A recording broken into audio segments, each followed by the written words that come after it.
Bonjour, alors comme promis, aujourd'hui je vais vous présenter le YF21 en mode Batroid au 144 de la marque Tect. Et comme pour le YF19, même présentation, même, comment dirais-je, indication concernant la boîte de cette marque. C'est la même marque, c'est la même boîte, c'est la même taille, c'est la même échelle.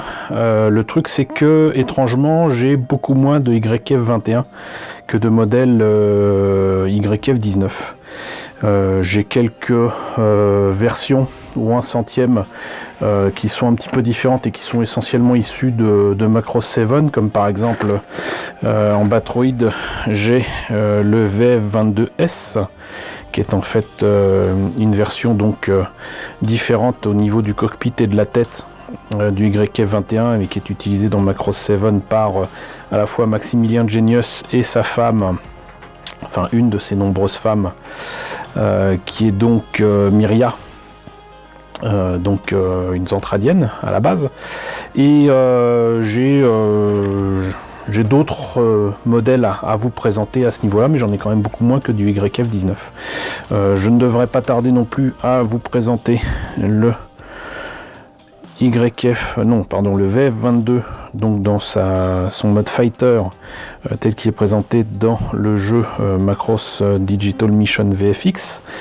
Là encore, par contre, au 144 et de Yellow Submarine, mais pour l'instant, on va se contenter, entre guillemets, de voir ce que ça donne pour le YF21 en Batroid. Alors déjà, vous observerez que c'est plus cher que le YF19, il était à 6800 yens de mémoire et là c'est à 7200, donc on s'approche quand même plus des 70 €, hein, quand même. Rien d'autre d'indiqué sur la boîte. Si c'est comme pour le YF19, logiquement le kit date de 1995. Donc maintenant qu'on a fait entre guillemets un petit peu le tour, on va voir ce que ça donne à l'intérieur. Donc comme je vous le disais, j'ai pas mal de kits que je pense avoir eu de la même personne sur eBay. Donc encore une fois, le kit était avec soit une pub, soit carrément un billet pour aller voir le Macross Festival de 1995, qui tendrait à dater le kit de cette époque-là.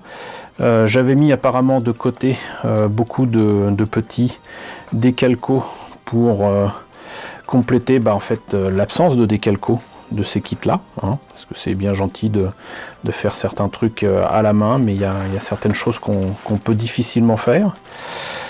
On a également ici donc la version montée et peinte en photo. Là par le coup ça m'a l'air vraiment d'être du papier photo. On notera quand même que les couleurs sont un peu ternies par le fond blanc, on va dire. Et ça fait quand même très métallique.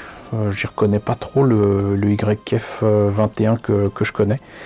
Je le voyais pas avec autant de blanc partout, mais qu'importe. On a ici donc la notice, exactement comme pour le YF19, donc avec reprise des dessins de Shoji Kawamori pour Macross Plus. Donc ici l'indication des couleurs à placer. Le gunpod, d'autres détails j'imagine pour le buste. Et là, la liste des pièces qui est donc présente dans ce kit, qui n'a pas été coché, qui n'ont pas été cochées cette fois-ci. Et même réflexion que pour le YF19, j'ai quand même franchement l'impression que c'est les dessins de Kawamori qui ont servi en fait à montrer les différentes pièces à monter. Ni plus ni moins. Donc voilà pour les décalcos que j'avais mis de côté. Il y a j'allais dire du général, hein, des petits marquages, warning, machin, tout ça. Et on a là par contre une planche de décalco, on va dire générique, mais au 1/100 de Wave, comme je vous ai montré tout à l'heure. Et générique parce que tout simplement c'est fait pour tous les kits de Wave au 1 centième et certains ne sont pas utilisés sur le kit qu'on a acheté. Donc bah, ça tombe bien, là par exemple c'est le VF11 Max L, ça je crois que c'est pour le VF17, ça logiquement c'est pour le VF22 ou VF21, j'en sais rien. Mais bon, en tout cas il y a les logos de Macross et ça c'est ce qui m'importait le plus. Et là donc apparemment c'était donc un kit, je pense, Harry ou 1 centième du VF1A que je vous ai présenté. Pas le VF1A, mais en tout cas les kits du VF1J ou 1 centième de Harry. Et là, il y a du UN Spacey, il y a des tas de marquages qui peuvent être bien pratiques. En tout cas, voilà, c'est là qu'on se dit que garder les décalcos pas utilisés, bah, c'est forcément bien utile. Donc, les pièces présentes, et ben on va essayer de faire en sorte que Monsieur Focus m'aide un petit peu, mais vous voyez donc c'est encore une fois finement détaillé et finement réalisé.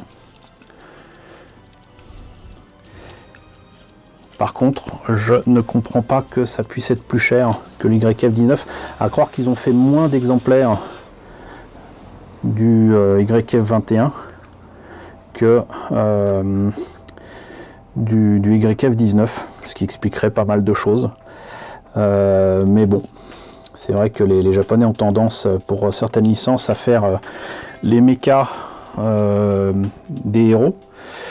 Sauf qu'on peut pas franchement considérer Garudo Bowman comme n'étant pas un des héros de Macross Plus. Mais peut-être qu'il est moins apprécié que d'autres, je ne sais pas.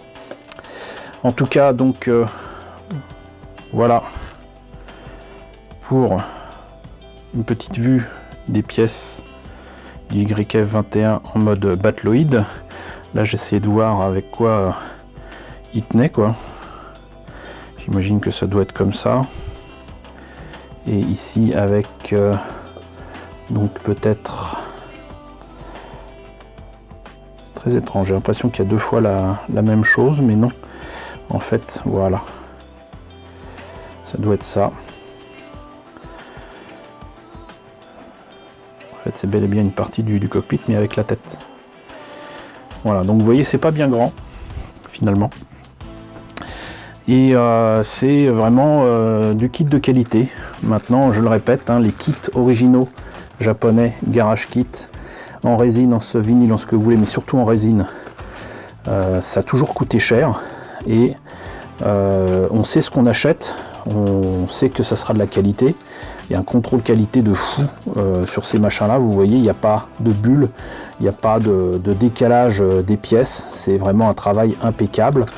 Et ça explique la raison pour laquelle, j'imagine, c'est certainement à ce prix là, et ça plus le fait que bien évidemment c'est dans une quantité limitée et aussi souvent limitée dans le temps. Parfois les garage kits sont faits comme dans certains événements comme le Comiket par exemple.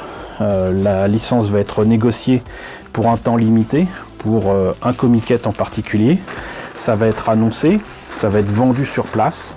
Et une fois que c'est fini, bah, les personnes qui ont négocié la licence ne sont pas supposées vendre quoi que ce soit après ça, et c'est fini. Donc du coup, c'est premier venu, premier servi, et le fait est que cette logique-là marche tellement qu'effectivement,